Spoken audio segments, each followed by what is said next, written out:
Welcome. I'm your host, Dustin. Today, we have a actually really fun episode. Something that we were able to preview and get a screening for ScreamBox. Today, we're talking about a German film called Family Dinner. Just to kind of briefly go over, what this movie is and how it feels. Is it's a slow movie. It's very atmospheric. It it's based around like a family essentially. You got the main character Simi, and then you have the aunt, the uncle or like step uncle, and then the cousin. But this film, like I said, it's pretty slow, but it's very fun, and I love films that are like this that are foreign. It's a German foreign film.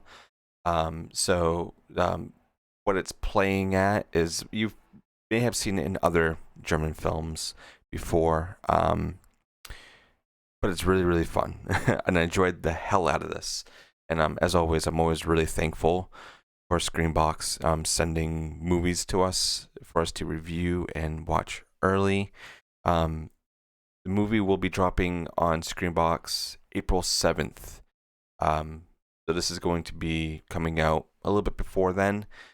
So if anybody is listening to this and you don't want to hear spoilers or anything like that, I'm gonna keep spoilers and like main plot things until a little bit later. I always like to kind of go over IMDb, Rotten Tomatoes, my overall feelings and whatnot for the film. But I enjoyed this one a lot. I really really did. And as always, Screenbox has been bringing a lot of unique foreign films to the platform, which is really, really cool. They have a huge, like, Asian section. They have a lot of J horror, a lot of Korean films on there right now. And now they're starting to get into German horror films, which I think is absolutely awesome. And this one is one that you need to see for sure. If you like atmospheric, slow, family driven films, this is one that you really need to go and see. So I can go over the plot very quickly, and then I'll tell you guys what the score is, if there is any. See if there's a budget or anything like that. So right now, this is the plot for Family Dinner.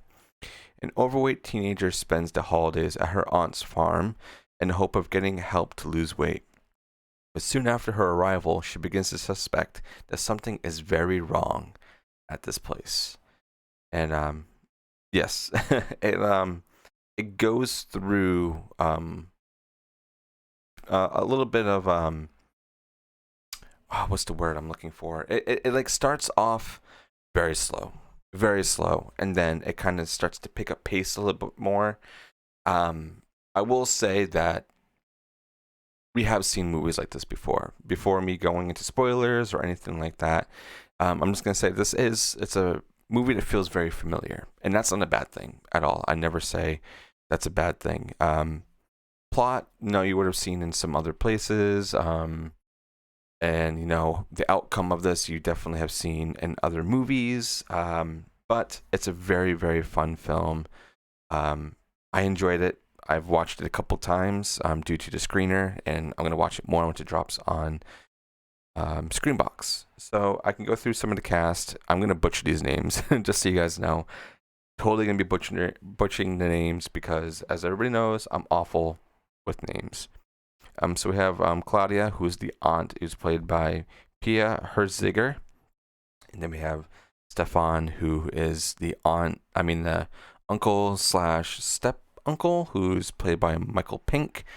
Then you have Simi, who's played by Nina Caitlin, and then you got Philippe, who is the cousin, played by Alexander Slodek.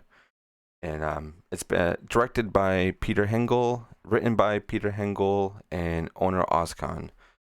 So it's a very, very small film. Not a lot of people in it. Very, very, very small cast. The runtime is an hour and 37, so it's pretty good. It's right at that 90-minute mark where you want it. I'm gonna go over to IMDb. Sometimes they have budgets and stuff like that, but it doesn't look like they have anything as of yet, considering this movie very new. Kind of funny though, they have it listed here as a mystery and a thriller, which it is. It is. Oh, let me tell you what the IMDb score is too. So IMDb as of right now, and it's not even fully like released, but it's got 239 ratings, and it's a 6.2 out of 10. That's pretty good. If anything is above like a 5 on IMDb, that means the movie's really good, and I can definitely back that up. That it's really good. Over to Rotten Tomatoes with 16 reviews, it's 100% on a tomato meter, not certified fresh yet because I think it has to reach a certain amount of ratings before I can get to that. There's no audience score yet because it's not really up to the public. But it's fun. It's very, very fun. If you're looking for an atmospheric, slow burn, family dynamic film, this is one you want to look for, especially if you're trying to go out of the realm of American horror and you want to go into foreign horror. This is a film definitely check out.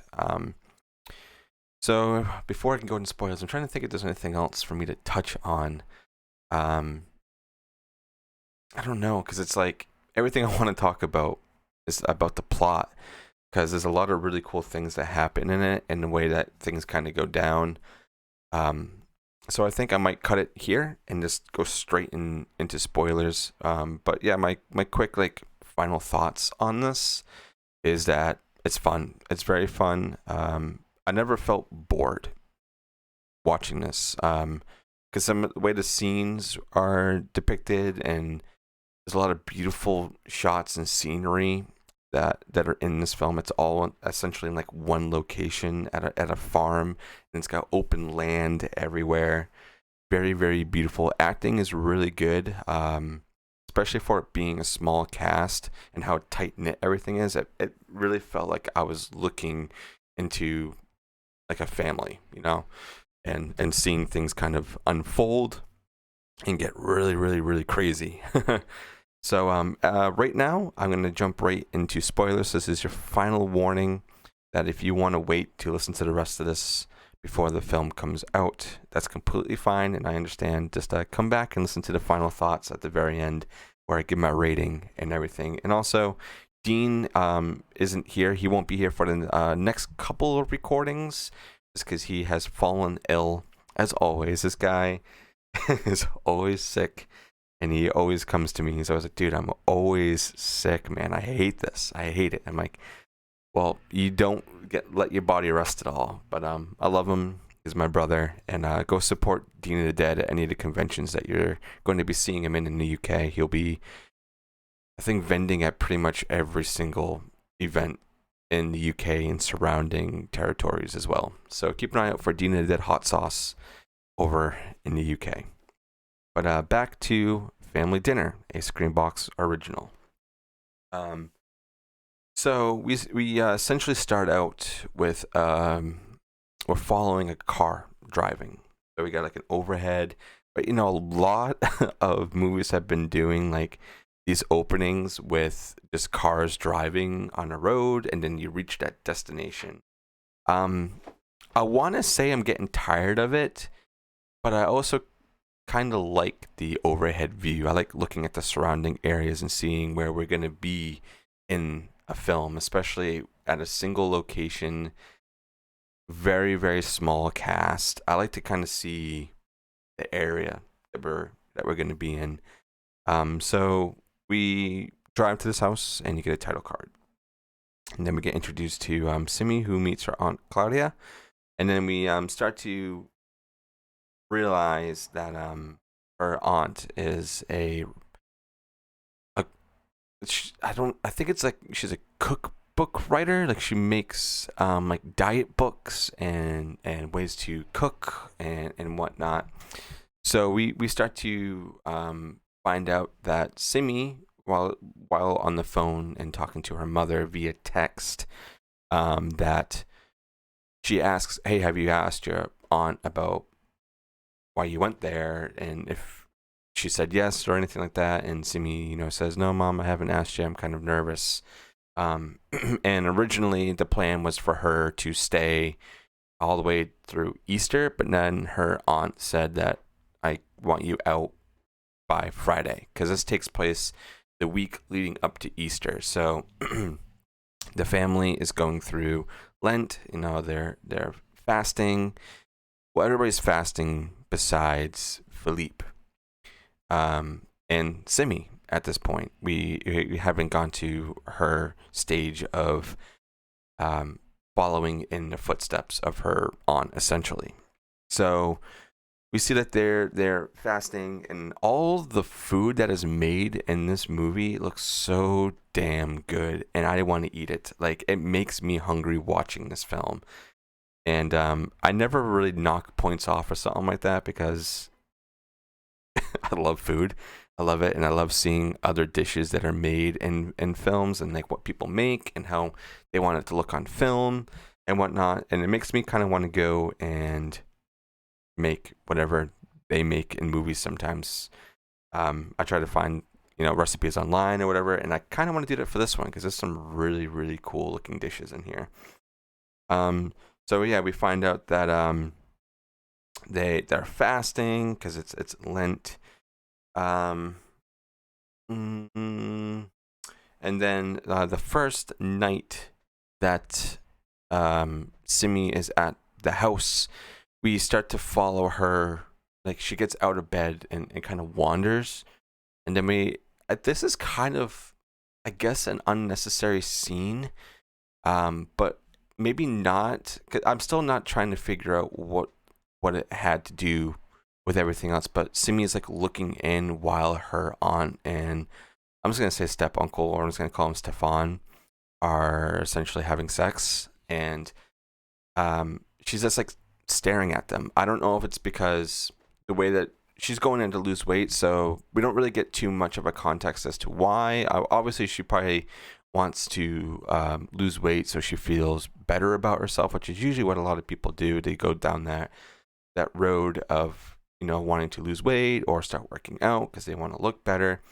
But another thing that this movie touches on is, like, even Stefan and I think at one point Philippe are saying to Simi, like, you don't need to lose weight to look beautiful. And honestly, I stand by that, like, 100%. Like, you're beautiful as you are. Don't, unless like you feel like yourself, you want to do it for you, don't do it for other people. Like, if you're comfortable where you are, stay there. You're beautiful as you are. But if you want to lose weight, or want to start working out, or whatever it may be, change your hair, whatever it is for you, go and do it, man. Like, power is yours. Go ahead and do it. But you're always going to be beautiful. Everybody is beautiful. All right. So I'm happy that they kind of have that dynamic going on in this film too, that they're expressing, like, you don't need to go through all of this to be beautiful. And then the next day, Simi goes out jogging. She's starting her routine. She hasn't asked anybody about losing weight or anything like that yet, but she goes out jogging right outside the house, and then she comes across this pile of sticks. Like, it's morphed into like how they were like burning witches back in the day.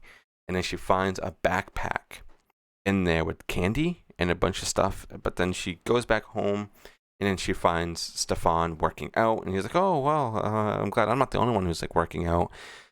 And then he's supposed to be fasting, but during this he eats a little bit, and he says, oh, don't tell Claudia, she's gonna kill me, because we're supposed to be fasting at this point, because they're doing Lent, leading up to Easter, so they're not supposed to eat until Easter night. And then that happens, and then Philippe ends up going missing, and Stefan goes out to find him, and Claudia's at home. Actually, I think she ends up going out too, but we follow Simi back upstairs, and we find that Philippe comes home, and he's bruised up, and we start to question, who is he being abused? Did he get beaten up somewhere? So we start to ask these questions in the film. Essentially, makes you want to ask those questions and try to figure out like what's going on. And then after that, Simi finally breaks it to Claudia because she's going through Claudia's going through her stuff to organize it and put it in drawers, and then she finds her book that she wrote, and Simi has it scribbled with notes and stuff in it, and then she says to Simi, I hope he didn't come here asking me to help you lose weight. So she finds out without Simi, asking, but then Simi says, no, I didn't do that. But then she says, like, she was like naming all these things why she wasn't gonna be able to because she was busy.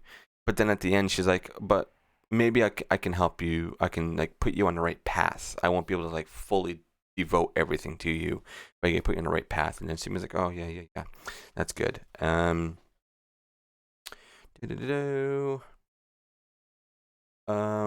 And then some other things happen, and then we finally land on Simi getting the okay to kind of become essentially Claudia's apprentice. She's like underneath her wing, so she has to detox. This is when she has her stop eating. Essentially, she's like, you can't eat until Sunday night. So she's following everything else. And then that's when we get some more of the dialogue of the family saying you don't need to go through this to look beautiful. And then the next day, which is also really cool, is that they get title cards every now and then. When it goes over to the next day, it tells you like what day it is, so it's leading up, building a little bit of suspense, of the days going all the way until Easter. And at this point too, she's given the okay. Simi's given the okay to stay all the way through Easter because now Claudia wants to help her essentially. And then a candy bar gets discovered in Simi's belongings from Claudia, and she said at the beginning, like, you need to be 100% devoted to this, otherwise I'm gonna drop you and you're gonna go home. I'm not gonna do this unless you are putting in 100%. And Simi, was like, yeah, I'll do that. So then when this is planted, it's kind of throwing a wrench into everything. And then Simi's kind of tells Philippe, points to Philippe essentially saying that he's the one that did that. I haven't eaten anything, and we follow her, so we know she hasn't eaten anything. She, her stomach will growl every now and then, and she'll be looking at food and being like, "Oh, I'm really, really hungry," but she won't do it. And then we get another instance of Philippe being hurt, and then Simi's gifted this necklace that's supposed to help relieve hunger. So she feels hungry, she can touch it, and essentially it will make her hunger go away and keep her strong. And there's something happens, and I don't know if this is before or after. I'm trying to go through my notes right now. Oh no, this is way before. So Simi is going through trying to find something, I think, for Claudia or whatever it may be, but she ends up in Claudia's wardrobe, and she opens it up, and it almost looks like she's gonna go into Narnia. But she opens up the wardrobe, and then she finds a book essentially of like the occult and like spells and rituals and stuff like that. So this is when you're going down. This is essentially like a folklore horror film. It is folk horror, definitely. It's grounded here, and that's why I love folk horror films, because there's not a ton out there. There is if you look for them, and some of them you may not even realize that they are, but this is definitely one, and I enjoy the hell out of it. So as soon as that book is shown, I think it's really, really cool, and things really start going downhill. Actually, I think I may have jumped ahead, guys. I'm sorry, I jumped ahead. There's some things that happen beforehand, but we don't need to cover everything. Like there's like a nightmare that Simi has about her stabbing Stefan, which we don't even know if it really is. And also in that nightmare, she finds that the fridge is like empty and stuff like that. there's a hunting scene. Oh, this is what I do want to touch on. So I'm going to backtrack a little bit. Sorry, guys. I did skip ahead. The wardrobe scene was with her trying to find her phone because it gets essentially taken or lost or whatever. But there's a scene where Stefan wants to bring Philippe out to go hunting, you know, I guess to be the man of the house or whatever, to kind of learn. And Simi decides to go and join with them, which is fine. I mean, she wants to go, let her do it. So she goes, and Stefan essentially has Philippe lead the hunt. And they find a rabbit, and Philippe shoots the rabbit, and he's supposed to go over there and confirm the kill with a knife. And Stefan's like yelling at him, like, "Go do it, man! Go do it! Do it! Do it! You don't ever want to leave, you know, the animal in pain or suffering." So it's like building up, and he's just staring at the thing, and then Simi comes over and kills it. I'm pretty sure that there was no real animals harmed in this, guys. I doubt it would be.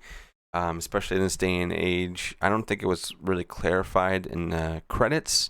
I need to go and double check. But this is a foreign film, so things might be different where they live. But it's pretty graphic with like what happens, because they go back and they skin the rabbit, they cut it up and get ready for dinner, because they use that for dinner. And it's a nice bonding scene. I guess I really liked it. For the bonding aspect and seeing Simi's character kind of grow a little bit and kind of go a little bit more wild. Because when she arrived, she was very closed. You know, she was afraid to do a lot of things. But as soon as like this scene happened, you really see her start to essentially break out of this mold and become more independent, I guess, more independent and grown, and not so closed and needing help. You know, proving to be a little bit more of an independent person. Also, they touch upon, you know, Philippe's got a multiple personality disorder, and that's why he is quote unquote being hit all the time. I did kind of buy that a little bit, but I also was like, I highly fucking doubt that. I highly doubt it. There's an effigy that's found because Simi sees Aunt Claudia outside digging, and they find like an effigy of somebody in the dirt. And this is when her phone goes missing, and that's when I get to the wardrobe, and she finds the book. And then Simi's like, you know, freaking out. You know, I would be too if I was in the home of somebody who I trusted and then found out that they were dealing with witchcraft on this kind of level.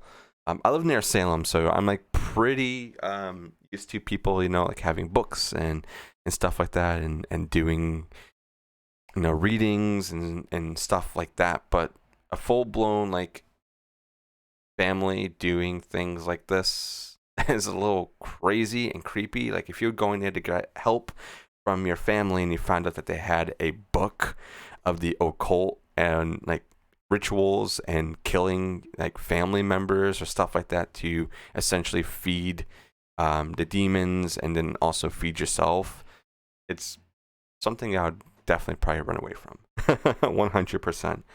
But yeah, Simi wants to quit, and she's persuaded not to, that she'll stay. And then we see her eating toothpaste. I imagine it's because she's just so hungry, and she's like, I gotta do something, you know. Obviously, I can't eat downstairs because then Claudia would know, and then she'll like probably kill me. She saw the book, so she's like eating toothpaste, whatever. And then she goes to Philippe because Philippe wants to escape really badly. He keeps saying that Mom wants to hurt him and stuff like that.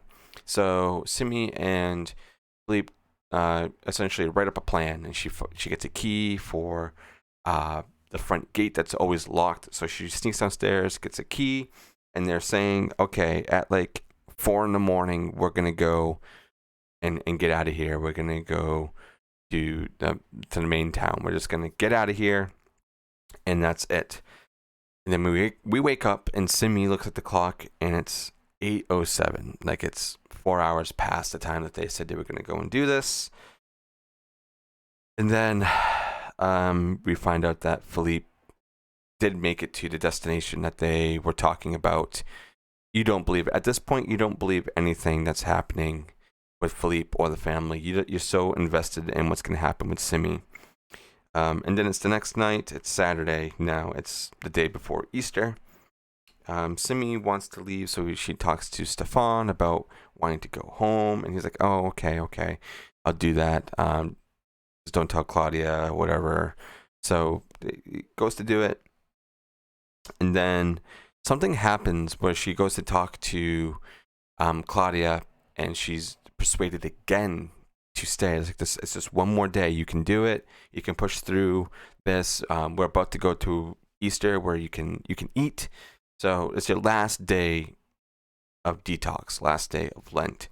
So she stays, and now it is Easter Sunday, and they all go outside, and they have a nice dinner table outside, and Claudia, says, like, I'm thankful for everything, thankful for my family, thankful for this food I'm about to eat, whereas it will give me life and rejuvenate me, essentially. I think also at this time, she's sort of writing a new book about what they're doing. I'm pretty sure that's why she has the occult book, and she was also taking notes on Simi as well about her, detox and whatnot. So they all sit down, and Simi says, "Oh, well, I wanna go."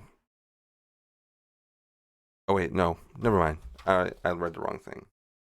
Oh, she's looking for Philippe more. So, after they eat, she wants to go find Philippe. She sneaks out. After they eat, she's kind of like roaming, and then she. This is when the big reveal happens. But you already know what just happened. You're 100% already knowing of what happened. Like, I don't really find that a flaw because of how much I enjoyed this film and for how familiar it felt. I don't really take points off for this, but she goes into the shed, and she finds Philippe, like, all disfigured and dismembered, and it's like, oh no, okay, well, she ate him, and then Philippe confronts her. He's like, you knew what you were eating. You knew it. That's why you stayed. You knew what was happening. You knew this is where it was going. And she's like, no. I don't think so. Like, this is insane. So she has a knife, and she stabs Stefan a few times, and then they start running, and they eventually have to go on a big hunt and go find Simi. And she ends up hiding in the pile of sticks and fools Claudia at this point, because she, I think, is dousing everything because she wants to burn Simi. So she's dousing everything, and then Simi, I guess, tricked her and then started putting oil, the gas on her, because she put down the can, and then she lit Claudia. So she's dead, completely done. And then we kind of go towards the ending. It has its climax at the very end, but the way that it ends, I'm going to take points off because I wanted a little bit more of closure, I guess. It ends with Stefan and Simi sitting next to each other, I'm pretty sure. I don't think there's anything else that happens after that, because that's all I really remember, is that they're sitting against a car, like, completely, like, brutalized, both of them, because Simi was shot, Stefan was stabbed, Claudia was burned, but she's dead. She's 100% dead. So yeah, we end on that, and it goes to the credits. So, final verdict. I enjoyed this film a lot. I loved, being in this home and seeing a family go through Lent all the way through Easter, especially seeing it on a foreign side of things, and on what, a foreign family would do during this. I mean, minus all, like, we're gonna eat our fucking family. we're gonna be cannibals. I enjoyed it. I really, really did. So what would I give this out of 10? Yes, it's familiar. is very, very familiar. The ending was a bit lackluster. I wanted a little bit more, just a little bit. It's a slow film, but I don't take points off for that because of the nature of the film and how it's being told and where it's being told. I'm probably gonna end up giving this like 7 out of 10. I think that's pretty good. I love foreign films and I want more like this. As of this recording, they actually just dropped another German film called Holy Shit, and that review may already be out. I'm not sure how I'm going to be releasing these reviews. I had to space a lot of things out and plan things a little bit more accordingly, especially since Dean's not here. So I have a little bit more time, a little bit more freedom to do things by myself this week. Dean will be back. Don't worry about that. But yeah, 7 out of 10 for family dinner. So make sure you guys are subscribing to ScreamBox so you can watch this film April 7th.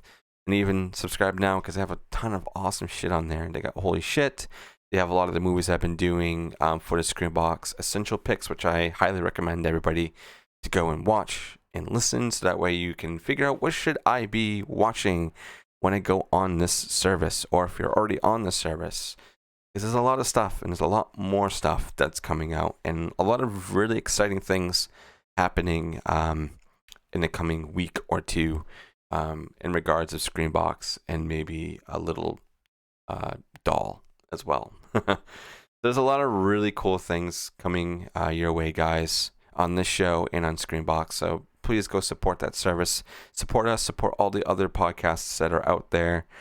I'm having a lot of fun doing this show, more than I think I have in the past, because how much there is to cover now, and I know where I want to be going on the show. The first year, because we just hit our 2-year anniversary, so I'm a little bit more grounded and a little bit more I guess straight lining to where I want to be and what I want to be covering and where I want to be going as a show. So I thank you guys so much for supporting us and giving us a chance and listening to us every week. We're trying to put out as much content as possible. So make sure you guys are on our YouTube. Make sure you're on Spotify, or we're actually going to be going on Amazon Music very, very soon. So there's going to be a lot more ways for you guys to listen to us and watch us. And it's fun. A lot of fun. And I wouldn't be doing this if it wasn't for all you guys listening. So thank you guys. Oh boy, sorry. Ugh. It's been a very long week. A very, very long week. So thank you guys so much for listening. Watch this film when it drops. This is Family Dinner. That'll be on ScreamBox April 7th. And we'll get you guys on the next one. Have a good one, everyone.